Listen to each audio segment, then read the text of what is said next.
같은 주식장 내일장에서 승리할 수 있는 전략을 제시해드리는 스타거즈 투나잇의 임미소입니다. 저희 방송은 매일 1시간씩 여러분들 찾아뵙고 있는데요. 지금 너튜브 댓글창도 열려 있으니까요. 많은 소통해보셔도 좋을 것 같습니다. 먼저 작전명 시크릿 준비되어 있습니다. 3가지 작전 세워보면서 내일장에서 어떤 전략 잡아야 될지 종목까지 짚어보는 시간 가져보도록 하고요. 또 돌격 내일장도 있죠. 오늘은 또 어떤 종목을 가지고 왔을지, 그리고 지난번에 담았던 종목들 어떤 퍼포먼스 보여주고 있는지까지도 짚어보도록 하겠습니다. 먼저 이혜린 아나운서와 함께 오늘 마감 상황 짚어보도록 할게요. 안녕하세요. 작전명 시크릿의 비밀 요원 이혜린입니다. 먼저 오늘 우리 시장 어떤 분위기였는지 지수부터 살펴보겠습니다. 미증시의 조정이 깊어지면서 오늘 우리 시장은 조금 다른 분위기를 띄었습니다. 먼저 코스피 지수 살펴보면 0.3% 약보합으로 2641.49포인트로 거래를 마쳤습니다. 상승 종목을 보면 344개가 상승을 했는데요.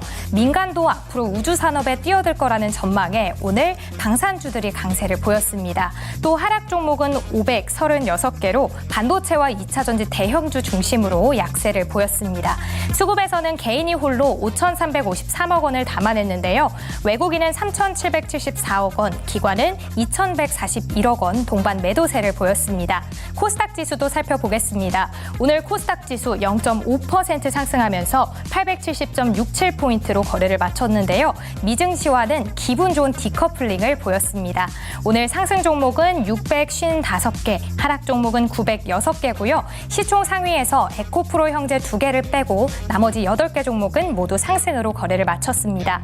수급에서는 역시나 개인이 홀로 1,250억 원을 담아냈는데요. 외국인과 기관은 동반 매도세를 보였습니다.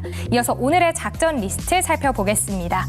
첫 번째 작전입니다. 전력과 번합기 수요가 급증할 걸로 예상이 되고 있는데요. 챗 GPT를 한번 검색할 때 수요가 되는 전력량은 구글의 검색 대비해서 10배나 높다고 합니다. 이렇게 대규모 언어 모델을 훈련할 때 엄청난 전력이 소비가 되는 건데요.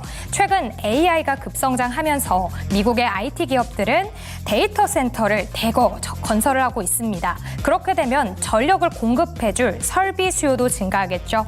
오늘 그 관련주들이 강세를 보인 건데요.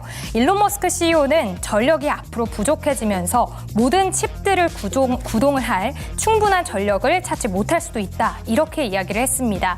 그래서 시장 전문가들은 앞으로의 전력 설비 기업들 호재가 계속될 거다라고 전망을 하기도 했는데요. 저희도 잠시 뒤에 이야기 나눠보도록 하겠습니다. 이어서 두 번째 작전 짚어보겠습니다. EU가 무기 자급자족 내용을 담은 첫 방산 전략을 발표했습니다. 우크라이나 전쟁이 장기화되고 또 미국 대선 결과로 앞으로 북대서양 조약기구 나토가 흔들릴 수 있다는 영향인데요. 최근 지금까지 이 EU의 회원국들의 무기 80%가 비회원국에서 수입을 해온 겁니다. 이걸 막기 위해서 앞으로 회원국들의 예산 50%를 EU 내에서 충당해라라고 권고를 하기도 했는데요. 우크라이나 전쟁에서 보면 EU는 약속했던 탄약의 절반밖에 공급을 하지 못했고요. 대선의 입장에서 보더라도 트럼프 전 대통령이 재선에 성공한다면 나토의 가입을 취소할 수 있다는 시사를 했습니다. 그런데 최근 미국은 나토에 가장 많은 돈을 쏟아붓고 있죠. 이런 우려들이 더해져서 나타난 전략인데요. 우리는 K 방산주들을 앞으로 어떻게 해봐야 될지 전략 세워보도록 하겠습니다. 마지막 작전 짚어보겠습니다. 국내 제약 바이오 기업들 미국 암학회에 집결합니다. 다음 달 5일부터 시작을 하는데요. 세계 3대 암학회 중 하나로 가장 많이 쓰이고 있는 항암 영역에서 국산 신약 경쟁력을 가늠할 수 있는 가장 큰 무대입니다. 사실 유한양행과 레고캠 바이오 등 많은 기업들이 참여를 하는데요. 이번 암학회는 초기의 연구 결과에 초점을 맞추기 때문에 진전된 결과를 발표하는 그런 학회보다는 눈에 띄지 않습니다.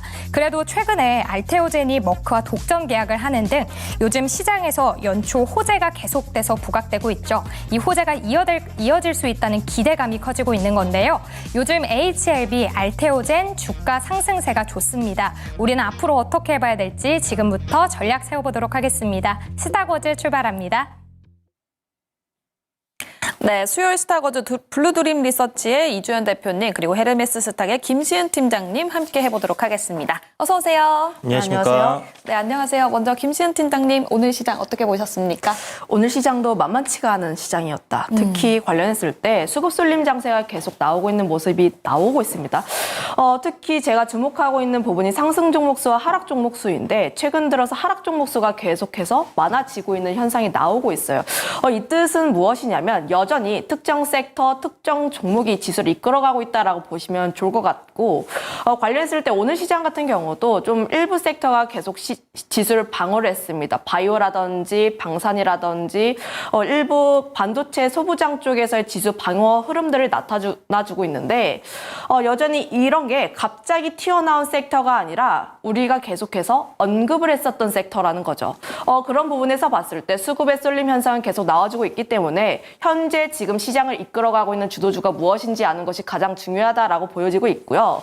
특히 지금 뭐 외국인 같은 경우를 봤을 때 지금 코스피와 코스닥의 시속 게임은 계속 나와주고 있습니다. 장 초반에는 코스닥이 올랐을 때 오히려 거래소 특히 저 PBR 종목군들이 눌림 현상이 나왔다면 네. 오히려 코스닥이 다시 한번 눌릴 때 저 PBR 쪽으로 수급이 올리면서 이쪽에 대한 수급 시소 현상이 계속 나와주고 있어서 이런 흐름도 우리가 계속적으로 체크를 해볼 필요가 있다. 특히 종목별 장세 흐름이 계속 나와주고 있기 때문에 지금 수급이 어디로 이동하는지 굉장히 기민하게 파악을 해야 하는 그런 시장이 시장이다 이렇게 정리하겠습니다. 알겠습니다. 수급을 좀 강조를 해주셨습니다. 그런데 외국인 투자자들이 계속해서 매수세를 보이다가 오늘 또 매도세를 보였기 때문에 앞으로 그 수급을 어디에 포인트를 맞춰봐야 될지 여쭤보고 싶은데 그래서 외국인이 매도로 전환했기 때문에 앞으로는 기관의 수급이 조금 더 중요해지지 않을까? 이런 시선도 있더라고요. 어떻게 보십니까? 저는 여전히 기관은 좀 눈치를 보고 있다라고 보여지고 있고 아직까지 가장 중요한 키플레이어는 외국인이라는 점. 물론 오늘 같은 경우 거래소, 코스닥 그리고 프로그램 비차익 순매수 좀 매도 흐름들이 나와주긴 했어요. 그런데 미국 증시와 좀 연결지어서 보게 되면 이번 주 굉장히 좀 중요한 일정들이 많습니다. 특히 고용지표라든지 금리, 특히 파월의 발언 등이 있기 때문에 이런 부분에서 눈치 보기 장세가 좀 나오고 있다라고 보여지고 있고요. 물론 파월 입장에서 좀 금리 인하는 좀 인상을 안 하겠다라는 게 이제 비춰져야 되는 거죠. 네, 인상보다는 금리 인하를 언제 하는지가 가장 중요한데 아직까지는 좀 이르다라고 할 가능성이 굉장히 높아요. 그런데 그래서 3월 달은 좀 동결로 가고 있고 6월 달에 하느냐 마느냐 이 부분이 중요할까요? 6월 달에 하느냐 마느냐가 가장 중요하긴 한데 관련했을 때 이미 기대감 같은 경우는 한풀 꺾였고 그쵸. 관련했을 때 그러면 금리 인하를 언제 하는지가 가장 중요한데 아직까지 그런 기조가 나와주고 있지 않습니다. 주요 지표 같은 경우가 아직까지 고착 화흐름이 나와주고 있어서 지금 당장 인하를 할 흐름들이 나와주고 있지 않다는 점. 그러면 금리 인하 기대감으로 인해서 지금 미국 증시가 계속해서 올랐어요. 그런데 파월이 다시 한번 찬물을 끼얹는 발언을 하게 되면 지금 미국 증시는 단기간 쉬어갈 수 있는 그런 트리거가 나올 수가 있습니다. 미국 증시가 약간 쉬어가는 흐름이 나오게 되면 미국이 기침하면 우리나라는 알아요. 그렇죠. 패가 망가집니다. 네, 배가 망가지다 보니까 네. 이런 흐름들은 우리가 조금 더 주의를 해볼 필요가 있지 않을까 이렇게 정리하겠습니다. 알겠습니다. 이번 주 파월의 발언도 좀 집중을 해봐야 될 것 같습니다. 다음 이주연 대표님은 오늘 시장 어떻게 보셨습니까? 네, 오늘 굉장히 좀 의외였다라는 생각이 좀 들었는데요. 실질적으로 이제 미증시가 뭐 조금 빠지면 우리나라 증시 호들갑 들듯이 그쵸. 훨씬 더 많이 빠지거나 하락에 굉장히 민감하게 좀 반응을 했던 그런 시장인데 오늘은 굉장히 잘 버텨냈다라는 생각이 들었고요. 특히나 이제 외국인들의 수급이 3,700억 정도 이런 순매도가 나왔고 기관과의 이제 쌍거리 매도가 나왔음에도 불구하고 하락폭이 굉장히 제한적이었다는 거죠. 이런 부분에서 이제 증시가 상당히 좀 강해졌다라는 부분들을 우리가 좀 생각해 볼 수 있을 것 같고요. 지금 간밤에 이제 미 증시가 2% 나스닥 같은 경우 이제 급락이 나왔는데, 이게 지금 위치상 어떤 그 추세대 하단 자리, 그러니까 상승 채널을 만들어 놓은 하단 자리에 놓여 있다라는 거죠. 그렇다면, 오늘 밤에 사실 미 증시의 주가 흐름이 굉장히 좀 중요할 거다 이렇게 좀 생각이 듭니다. 사실 저는 이제 지수를 볼 때 기준으로 삼는 게 단기 이평선 5일선을 이탈하게 된 이후에 그 다음날 하락이 추가적으로 더 나오느냐 아니면 바로 상승이 만들어지느냐 이게 이제 굉장히 좀 중요한 포인트인데요. 현재는 뭐 울선을 이탈한 상황에서 이렇게 이제 보이는 상승 트렌드 계속 만들어주고 있는 그런 상황이기 때문에 오늘 다시 반등이 나와서 울선을 회복한다. 네. 그러면 단기적으로 한 며칠간은 또 상승 채널 안에서의 괜찮은 흐름이 이어질 수도 있다. 이렇게 생각이 듭니다. 어제 낙폭이 커서일 수도 있겠지만 일단 뭐 나스닥 선물 같은 경우는 현재 좀 긍정적인 흐름이 만들어지고 있고 그러다 네. 보니까 이제 국내 증시가 좀 잘 버텨냈나 하는 생각도 드는데요. 어찌됐든 그동안 그 1월 중순부터 해서 국내 증시를 주도했던 수급 주체가 외국인이었기 때문에 외국인들의 오늘 좀 대량 매도세 이게 일시적으로 끝나느냐 아니면 계속해서 이어지느냐에 따라서 국내 증시의 조정이 조금 더 깊어질지 아니면 뭐 짧은 조정으로 마무리될지가 중요할 것 같고 네. 기술적인 가격대는 뭐 2,615포인트 정도 이 구간을 지켜낸다면 큰 조정은 없지 않겠나 이렇게 생각을 하고 있습니다. 알겠습니다. 그럼 또 미국 증시가 굉장히 중요할 수 있다라고 말씀을 해주셨는데 지금 미국에서 고용 그리고 ISM 제조업 지수가 어떻게 나왔습니까? 뭐 긍정적으로 나온 것 같은데 고용 같은 경우는 지금 어떻게 보면 이게 굿뉴스로 이렇게 받아들이는 지금 분위기로 완전 바뀌었죠. 예전 같은 경우는 고용이 좋게 나오면 금리 인하에 이제 네. 부정적이다라는 부분으로 굉장히 안 좋게 비춰졌었는데 네. 시장이 이제 그 피봇이라는 기대감 그것으로 상승을 시작한 이후부터는 정고점, 그러니까 신고가를 갱신하면서부터는 굿뉴스를 계속 굿뉴스로 받아들이고 있는 그런 상황입니다. 다만 지금 중요한 지표는 그 무엇보다도 이제 물가 지표, CPI하고 뭐 PPI 이렇게 이제 봐야 될 것 같고요. 네. 고용은 잘 나오는 거는 일단 뭐 경기가 침체 국면으로 가는 걸 연착륙할 수 있다라는 관점으로 우리가 받아들여야 되는 부분이기 때문에 큰 흐름상의 무언가를 좌지우지할 수 있는 그런 것들은 아니고요. 결국 물가가 잡힌다라면 고용이 좋은 거는 좋은 거다 이렇게 봐야 되는 분위기입니다. 근데 다음 달 나올 요번 달에 이제 발표될 그 CPI 다음 주에 발표가 있죠. 이게 이제 지난달보다는 조금 높아질 가능성이 높다. 이렇게 좀 전망이 되고 있기 때문에 네. 그걸 시장이 과연 어떻게 받아들일지 그걸 좀 잘 지켜봐야 되는 그런 상황이다. 이렇게 봐야 될 것 같습니다. 알겠습니다. 다음 주에 발표되는 CPI 그리고 이번 주에는 파월 연설이 있는 만큼 이 부분을 꼭 체크해 보시면서 짚어봐도 좋을 것 같습니다. 그럼 저희는 내일장을 대비해봐야겠죠? 먼저 첫 번째 작전명 보도록 하겠습니다. 네, 첫 번째 작전명입니다. 전력 인프라의 호황기. 이번 주 월요일에 안 그래도 시은 팀장님께서 말씀을 해주셨잖아요. 그러고 나서 제가 다음 날부터 계속해서 관련주들을 봤습니다. 와, 계속 상승이 이어지고 있더라고요. 네. 네, 역시 인플루언서다. 인플루언서가 픽을 했기 때문이다. 그렇죠. 일론 머스크 CEO가 2025년 전기와 변압기가 부족할 것이다라고 얘기를 했잖아요.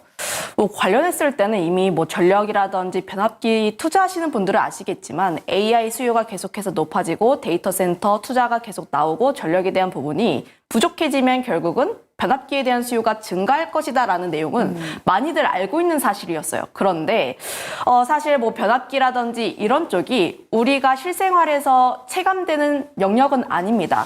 뭐 2차 전지라든지 반도체 같은 경우는 저기 테슬라가 움직이는 2차 전지가 대세야 하면 2차 전지 관련 종목군 관심 있게 보고 혹은 AI가 유행이래 하면 챗 GPT 사용해 보면서 AI가 정말 유행이구나 이렇게 받아들이는데 변압기 우리 눈에 안 보이다 보니까 사실 많은 투자자분들의 관심에서 좀 많이 벌어졌던 것 같아요. 그런데 인플루언서의 힘이 여기서 중요합니다. 네. 인플루언서, 그러니까 일론 머스크가 앞으로 25년부터는 전력이라든지 변압기 수요 부족하다라고 언급을 했기 때문에 다시 한번 지금 힘이 응축해서 움직이고 있는 상황. 그동안은 HD 현대일렉트릭 혼자만 단독적으로 질주를 했다면 지금 관련 종목군들 모두 순환매 흐름 이끌어가면서 다시 한번 바닥권에서 움직이는 경향을 보여주고 있기 때문에 우리가 이런 흐름을 계속해서 체크를 해볼 필요가 있다. 거기다가 더해서 지금 변압기라는 섹터가 지금 실적도 굉장히 잘 나오고 있어요. 특히 YOY 대비했을 때 매출 같은 경우도 계속 증가하고 있는 흐름이 나와주고 있고 영업이익률 측면에서 봤을 때도 계속 증가하고 있는 흐름이 나와주고 있습니다. 특히 변압기 산업이라는 게 굉장히 사이클이 긴 산업이에요. 네. 지금 2021년, 2022년부터 국내 변압기 수출량이 폭발적으로 늘게 되면서 바닥권에서 굉장히 큰 폭의 상승세가 나왔지만 지금 변압기 수출 과거의 데이터를 보았을 때 아직까지 추가적으로 상승할 만한 캐파는 더 늘어나고 있다라고 보시면 좋을 것 같고요. 특히 이번 변압기 사이클의 첫 시발점이 미국입니다. 네. 지금 미국 같은 경우 데이터 센터에 대한 부분도 있고 신재생 에너지에 대한 부분도 있는데 가장 크게 문제가 되고 있는 게 노후화된 변압기라고 보시면 좋을 것 같아요. 특히 이런 부분이 굉장히 중요한 게 아무래도 날다 보면은 화재라든지 굉장히 큰 문제가 발생하게 됩니다. 그러면 인력 좀 문제도 굉장히 발생할 수 있다 보니 네. 그런 부분은 결국 우리가 계속 개선을 해야 하는 거죠. 그런데 이런 문제 같은 경우는 바이든 정부도 인지를 하고 있고 그리고 트럼프 진영도 인지를 하고 있는 영역이다 보니까 크게 미국 대선과는 크게 상관이 없는 섹터라고 보시면 좋을 것 같고 네. 두 진영 모두가 이 문제점을 인지를 하고 있기 때문에 계속해서 설비 투자가 들어간다는 점. 설비 투자가 들어가게 되면 결국 우리나라 수출이 계속 늘어날 수 있는 부분이 나와주고 있어서 매출 같은 경우에는 더욱더 성장할 것으로 기대가 된다. 특히 HD 현대일렉트릭이라든지 주요 변압기 섹터 가이던스를 보면은 1월이라든지 그때 가이던스 공시를 했습니다. 올해 수출이라든지 매출 목표 어느 정도다 이렇게 제시를 했는데 작년 대비했을 때 큰 폭의 성장세가 나와준다는 점을 보면 역시나 변압기 같은 경우는 지금 실적도 굉장히 잘 나오고 있는데 성장성도 굉장히 좋다는 점, 이 점을 좀 강조드리겠습니다. 알겠습니다. 근데 또 이 인플루언서의 선택이라고 말씀을 해주시면서 일론 머스크를 또 언급을 해주셨잖아요. 근데 이 이슈가 사실은 오늘 나온 이슈가 아닌데 지금까지 또 지속이 됐잖아요. 그렇기 때문에 내일쯤에서는 좀 시들시들해지지 않을까 싶은데 그럼 미국 쪽으로의 수출이 많은 종목들을 보는 게 좋겠죠? 변압기 교체 수요 관련해서. 네, 아무래도 좀 미국 같은 경우에 좀 수출량이 많은 쪽을 보시면 좋을 것 같은데 관련했을 때 좀 대장 역할을 하고 있는 게 HD 현대일렉트릭, 재룡전기 그리고 효동중공업 쪽이 있는데 이쪽이 미국 쪽에 대한 매출 비중이 굉장히 높습니다. 제가 지금 변압기 섹터 추가적으로 더 움직일 가능성이 크다라고 보고 있는 게 지금 변압기 섹터 대장 역할을 하고 있는 게 재룡전기라는 기업이에요. 재룡전기. 네, 이 기업이 그러니까 월요일에 상한가를 한번 달성을 하고 네. 하루 정도 약간 쉬어가는 흐름 나왔다가 오늘 다시 한번 불을 뿜어줬습니다. 네, 10% 이상 올라갔죠. 네, 그때 지금 이 주가를 끌어올린 주체를 보면 외국인과 프로그램 순매수세인데 첫 번째 상승이 나왔을 때는 그동안의 박스권을 뚫는 흐름이라고 보시면 좋을 것 같고 오늘 같은 경우도 특히 매수세가 굉장히 강하게 붙으면서 첫 상승이 나온 부분이다 보니 지금 쉽게 생각을 하시면 이때 매수가 붙고 이때도 매수가 붙은 상황이에요. 네. 그러면 아직까지 이들의 물량은 추가적으로 더 상승을 해야지 수익이다 라고 보시면 좋을 것 같아서 네. 재룡전기라는 대장주가 추가적으로 견조하게 움직인다면 관련했을 때 다른 종목군들 같은 경우도 순환매의 흐름이 나올 수 있어서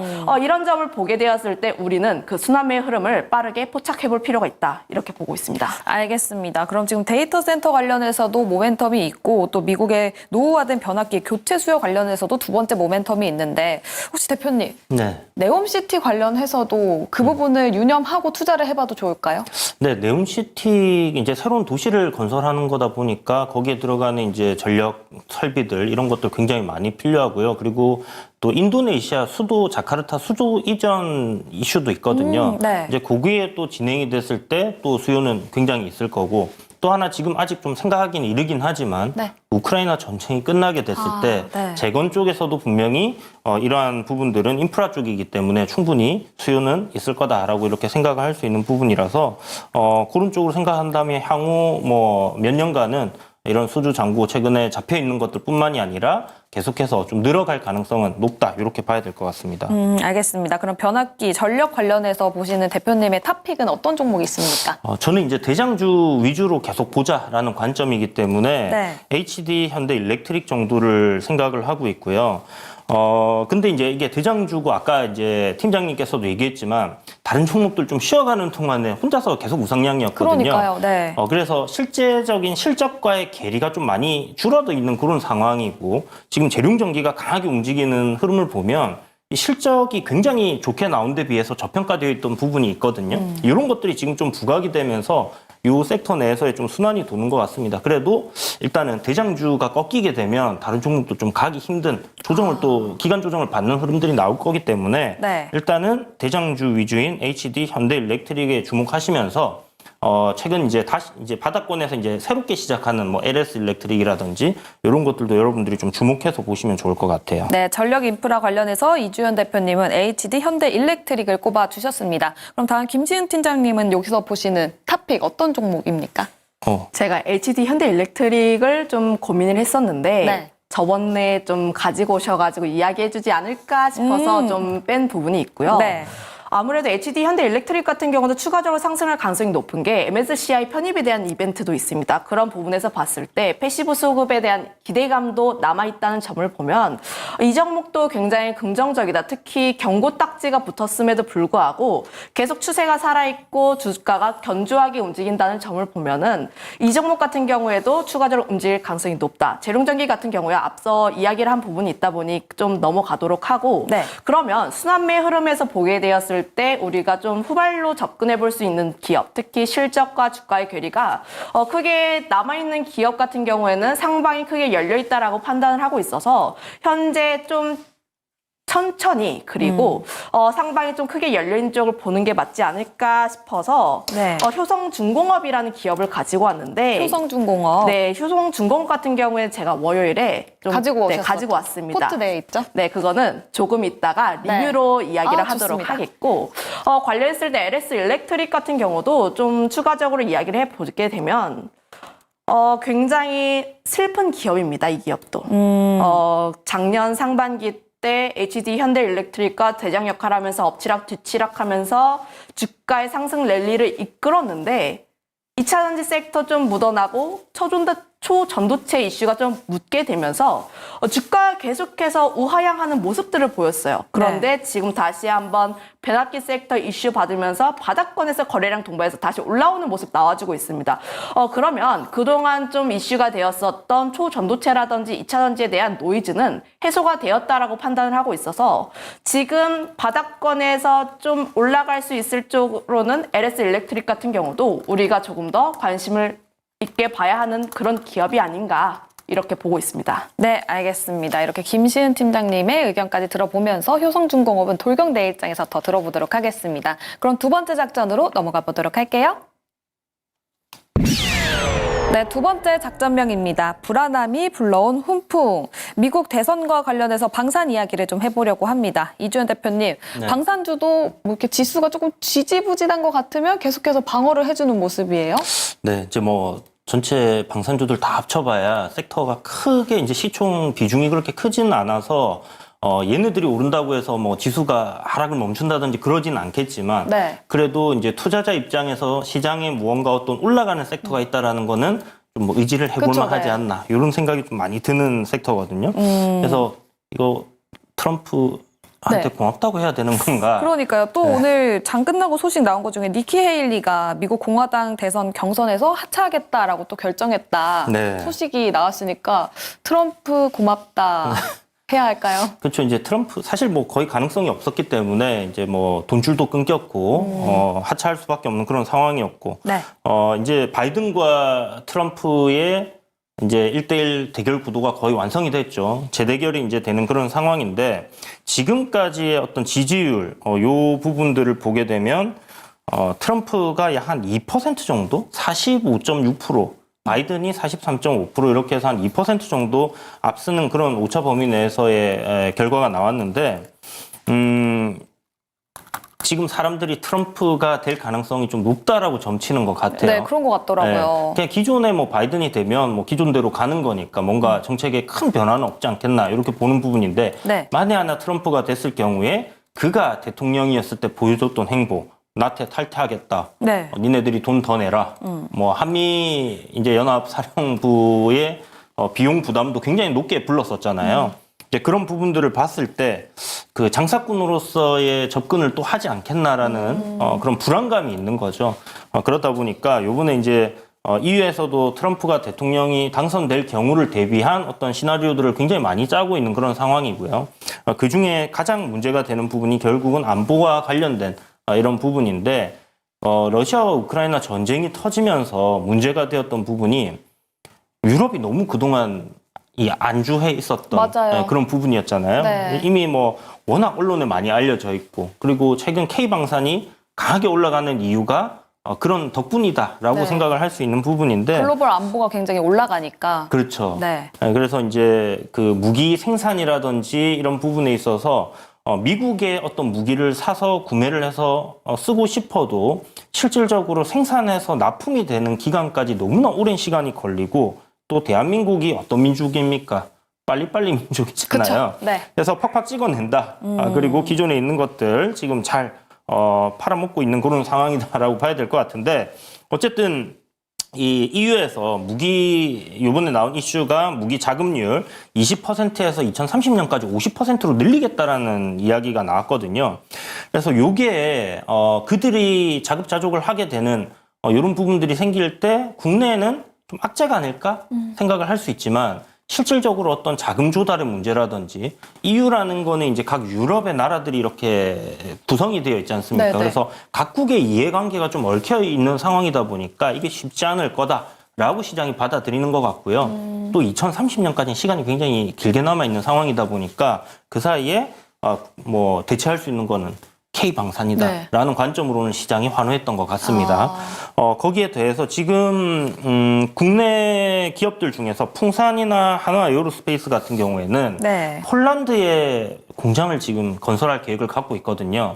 그러니까 실질적으로 그렇죠. 네. 폴란드로 저희가 수출을 많이 하는데 폴란드에 공장이 있으면 네, 거기서 찍어내서 네. 걔네들이 자급자족을 하게 되면 뭐 좋지 않겠나. 그쵸, 그래서 국내 방산 기업들이 이제 좀 진출을 많이 해서 유럽을 좀 많이 도와주는 네. 그런 형태로 간다라면 주가에는 굉장히 긍정적인 요인으로 작용을 할 수 있겠다라는 생각이 들고요.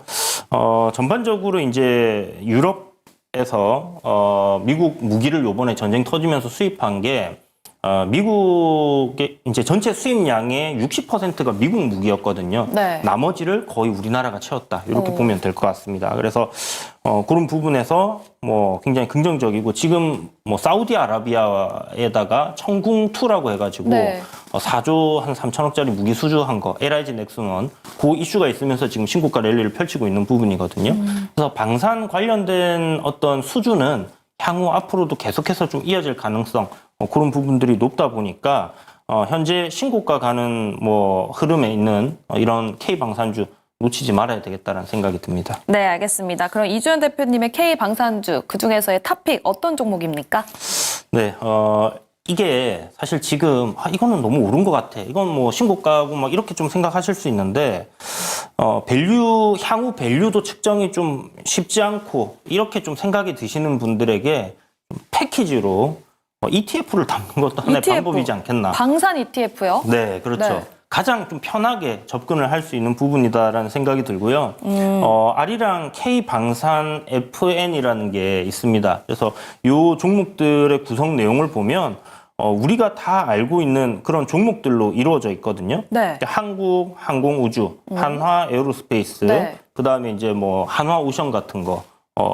선박 이제 구축함이나 네네. 이런 것들 만들 수 있죠. 잠수함이나 현대 로템, LIG 넥슨원, 그다음에 한화, 그다음에 현대위아, 하나시스템, 풍산, 진짜 다 STM 들어가 노트북 있네요. 다 들어가 있습니다. 네. 그래서 요거 그냥 하나 딱 사시면 K방산 소외될 일은 없다. 그러니까 어떤 거는 올라가고 어떤 거는 조금 덜 올라가고 하면 속상할 수 있잖아요. 그쵸. 그런데 요거 사놓으면 알아서 다 올라가 주기 때문에 이게 제일 무난하지 않겠나 지금 상황에서는 일반 분들이 좀 접근하시기에는 괜찮을 것 같다라는 관점에서 ETF를 가지고 나와봤습니다. 알겠습니다. 글로벌 안보가 중요해지는 만큼 나는 방산 쪽에 베팅을 하겠다. 근데 각각 종목별로 너무 올라있기 때문에 어떤 종목 들어가야 될지 모르겠어요 하시는 분들은 ETF 말씀을 해주셨습니다. 아리랑 K방산 FN 주목해보자라는 이야기 들어봤고요. 다음 김시은 팀장님도 방산 관련해서 보시는 탑픽 있으면 어떤 종목인지 궁금합니다. 가장 먼저 봐야 하는 게 저는 LRG 넥스원이라고 보고 있습니다. 네.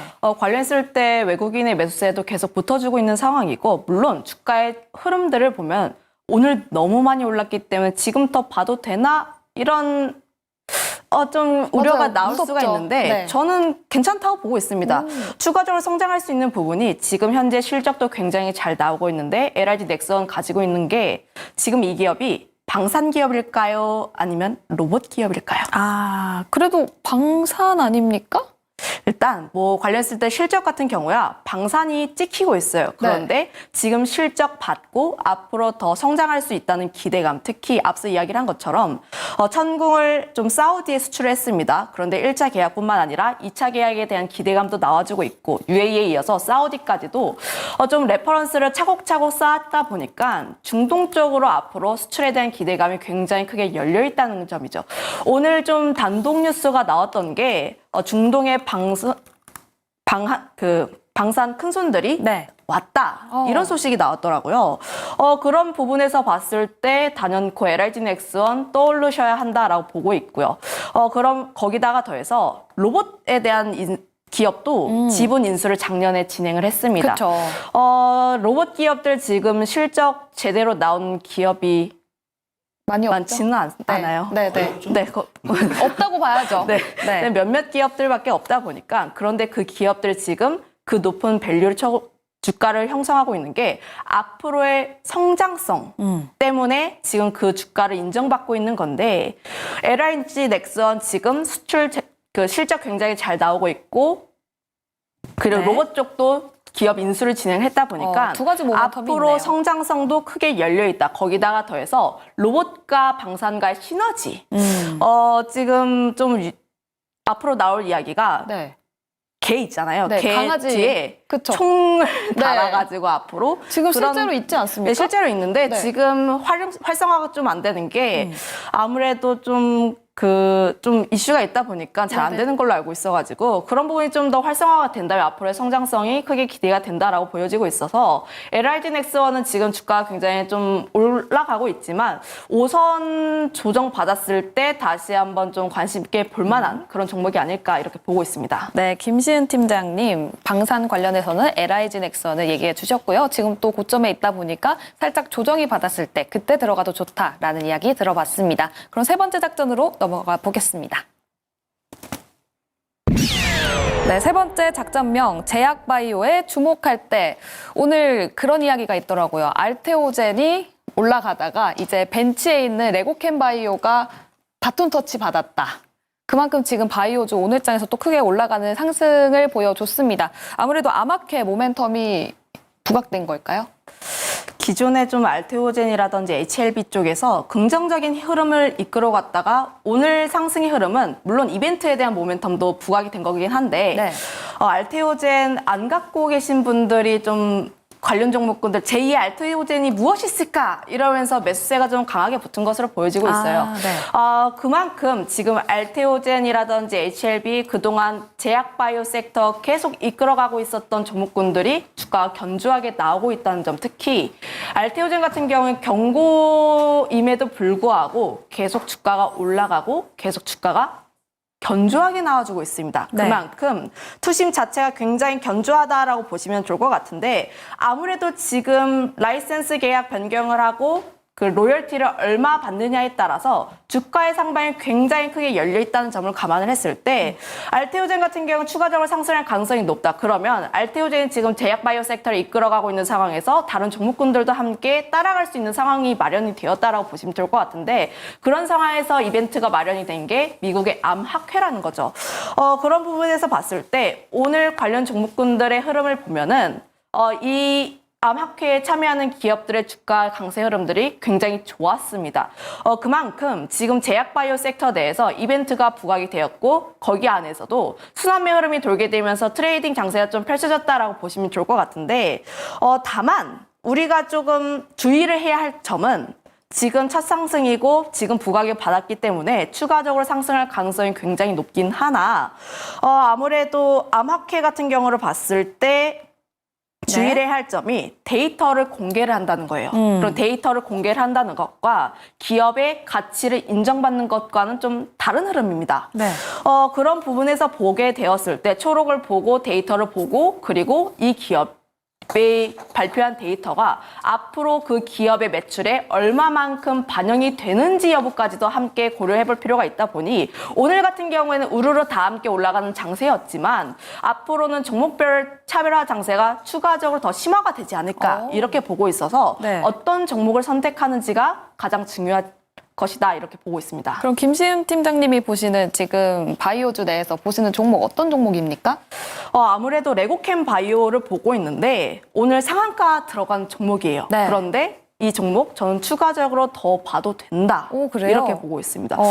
사실 뭐 불나방 아니냐 굉장히 위험한 선택이다라고 할 수가 있긴 하나 관련했을 때 레고캠 바이오가 가지고 있는 모멘텀 자체가 굉장히 매력적이다. 특히 글로벌 빅파마가 관심을 가지고 있는 게 ADC라는 쪽인데 ADC 기술을 가지고 있는 게 전 세계 쪽에서 6개 기업밖에 없어요.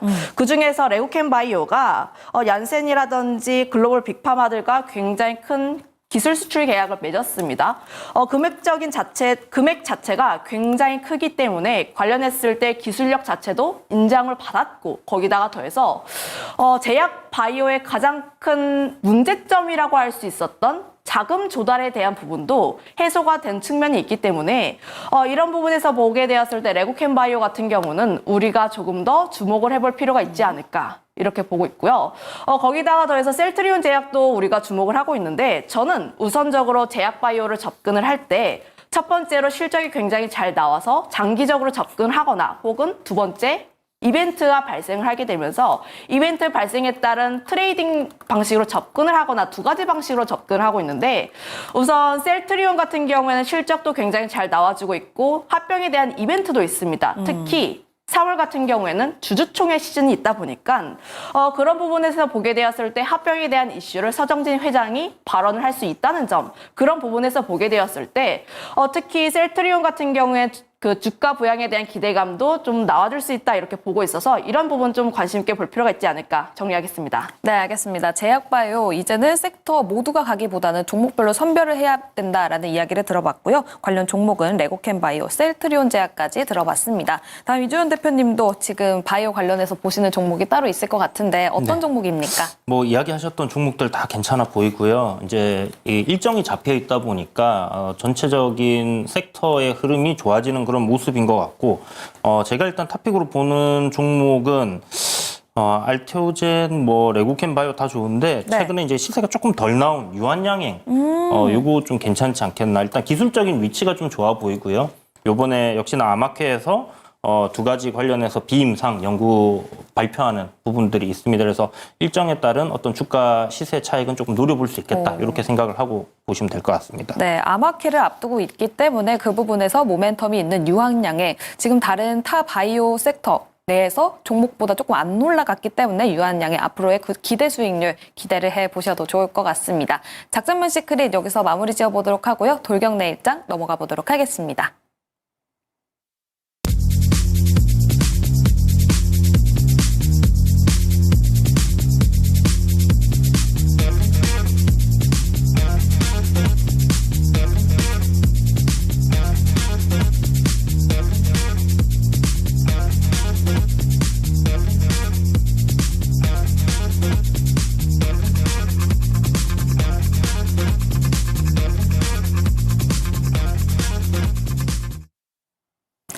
네, 돌격 내일장 시간입니다. 먼저 이주연 대표님과 김시은 팀장님의 종목 각각 효성중공업과 KT 가지고 있는데요. 먼저 이주연 대표님의 KT 리뷰 들어보도록 하겠습니다.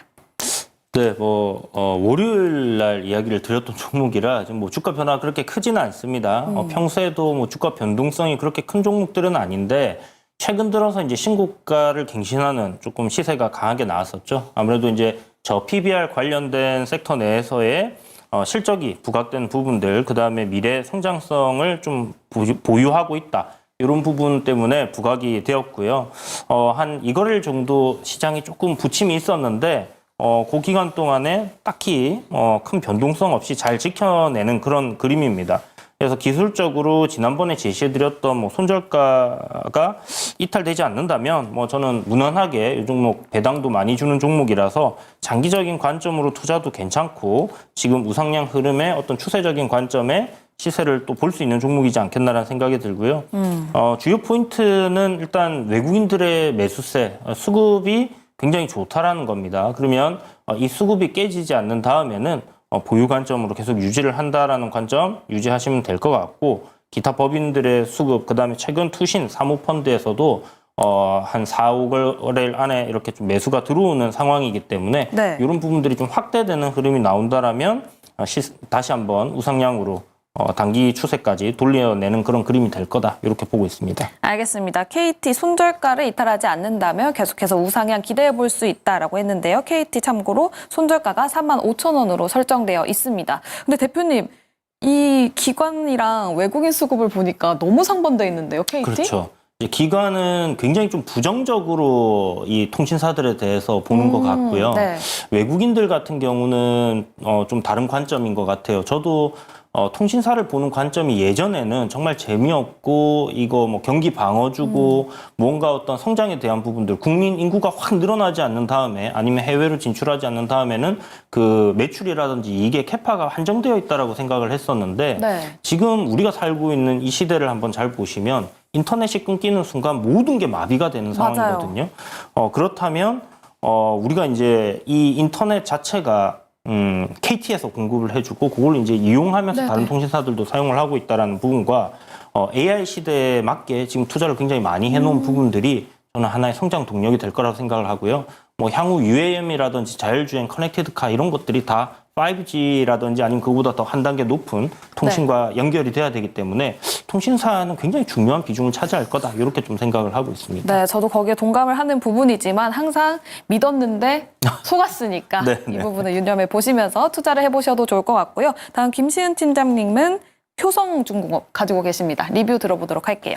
제가 앞서 이야기를 한 것처럼 변압기 섹터 같은 경우 우리가 계속 관심 있게 봐야 하는 영역이다. 특히 실적과 성장 두 가지 토끼를 잡은 그런 섹터라고 보시면 좋을 것 같은데 주가의 차트 흐름을 보게 되었을 때도 지금 일정 박스권 라인대를 돌파를 했고 이 라인대 깨지지 않고 있습니다. 물론 주가의 상승폭이 조금씩 나와주고 있긴 하나 5일선과의 이격이 좀 벌어졌다는 점을 감안을 하면 지금 이 정도의 주가 수준은 긍정적이다라고 보시면 좋을 것 같아서 관련했을 때 효성중공업이 21만 4천 라인대를 이탈을 하지 않는 이상 관련 종목 같은 경우에는 추가적으로 우상향할 가능성이 굉장히 높다 이렇게 보여지고 있어서 지금 효성중공업 같은 경우에는 크게 걱정할 필요가 없다 이렇게 보고 있습니다. 알겠습니다. 효성중공업 리뷰까지 들어봤습니다. 그럼 내일장 돌격해볼 종목도 들어봐야 될 것 같은데요. 먼저 이주연 대표님 어떤 종목 가지고 오셨습니까? 네, 일단 아마케가 저희 일정으로 잡혀 있잖아요. 네. 서울을 잡혀 있기 때문에 이제 한 달 조금 남짓하게 남았는데 그렇다면 이제 이 제약바이오 섹터를 한번 공략해 보면 좋지 않겠나라는 생각은 드는데 실질적으로 이제 항암 치료제라든지 표적 항암제 이런 게 아니라 이런 암을 진단할 수 있는 종목을 선정을 했습니다. 일단 지노믹 트리라는 기업이고요. 이 회사 같은 경우는 이제 코로나19 진단키트도 자회사가 개발을 해서 미국에서 이제 공급을 하면서 괜찮은 주가 흐름을 팬데믹 때 좀 보여줬던 그런 기업인데 현재 이제 대장암 진단키트, 체외 진단키트예요. 체외 진단키트는 이제 국내에서 이렇게 FDA 승인 받아서 이제 진행이 되고 있는 상황이고 여기서 이제 주목해 볼 필요가 있는 거는 방광암 진단키트인데 기존에 이제 방광암 진단을 하기 위해서는 내시경을 요도로 이렇게 넣어서 그 암이 있나 없나를 검사를 했었거든요. 그러니까 암을 진단하기 위해서 굉장히 불편한 그 절차들을 치렀어야 됐는데 네. 소변으로 간편하게 진단을 할 수 있는 키트를 만들어냈고요. 이 민감도라고 우리가 얘기를 하는데 실질적으로 의사들이 이제 그 내시경을 통해서 나오는 결과치와 이 소변으로 보는 이 키트에서 나오는 결과치가 얼마나 정확하냐. 이게 한 93% 이상입니다. 그래서 굉장히 실용성이 높아서 이게 혁신 의료기기 이런 걸로 이제 선정이 되면서 미국 FDA에서 LDT로 아직 그 FDA 승인은 나지 않았지만 네. 그 LDT라는 이제 그 FDA에서 정해준 레베토리에서만 결과를 확인할 수 있는 그런 키트로 이렇게 진단을 받았고요.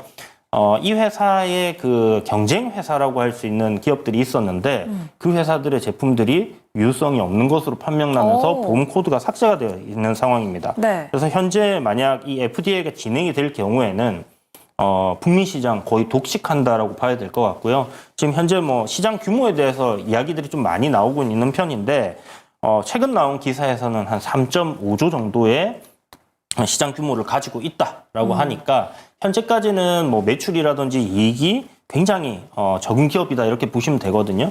그래서 성장성으로 지금 주가가 움직이고 있는 상황인데 이렇게 큰 시장을 독식하게 되었을 때 그리고 그 레퍼런스로 뭐 유럽이라든지 뭐 이런 식으로 각 국가들을 들어갈 경우에는 주가의 상승폭은 굉장히 크지 않겠나 이렇게 보고 있고요.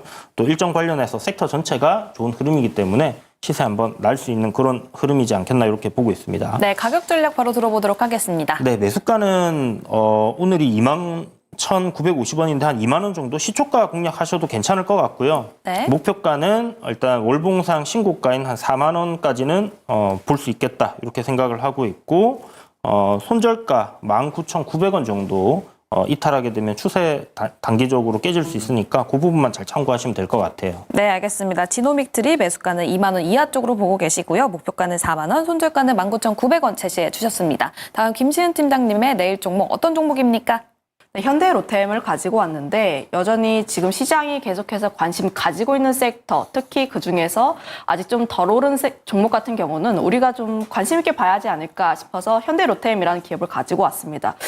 이 기업 같은 경우가 지금 레일 솔루션 위주에서 특히 방산 디펜스 쪽에서의 매출이 좀 크게 늘어나고 있다는 점에서 주목을 해보면 좋을 것 같은데 이 기업이 K2 전차가 얼마나 잘 팔리느냐가 가장 관건입니다. 그런데 수은법 좀 통과가 되면서 관련했을 때 폴란드 2차 계약에 대한 기대감도 굉장히 높아지고 있는 상황이라고 보시면 좋을 것 같고요.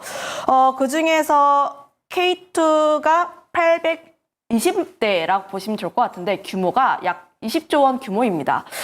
물론 이거를 계약을 한다고 해서 20조를 한 번에 받는 것이 아니라 조금씩 나눠서 받는 것으로 보여지고 있긴 하나 관련했을 때 매출에 대한 성장성이 크게 기대가 된다라는 측면에서 보면 여전히 현대로템 같은 경우에는 우리가 계속 관심 있게 볼 필요가 있지 않을까.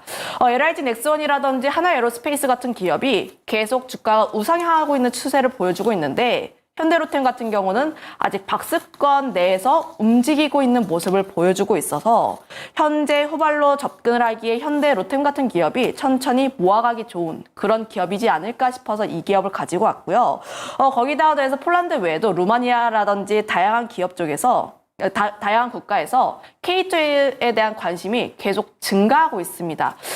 그런 부분에서 보게 되었을 때 현대로템 같은 경우는 매수가 35,500원에서부터 31,900원까지 접근해 보시면 좋을 것 같고 네. 목표가 같은 경우에는 36,000원 수준 그리고 손절가는 26,000원 라인대 제시하도록 하겠습니다. 네, 김시은 팀장님의 종목은 현대로템이었습니다. 목표가는 36,000원, 손절가는 26,000원 제시해 주셨습니다.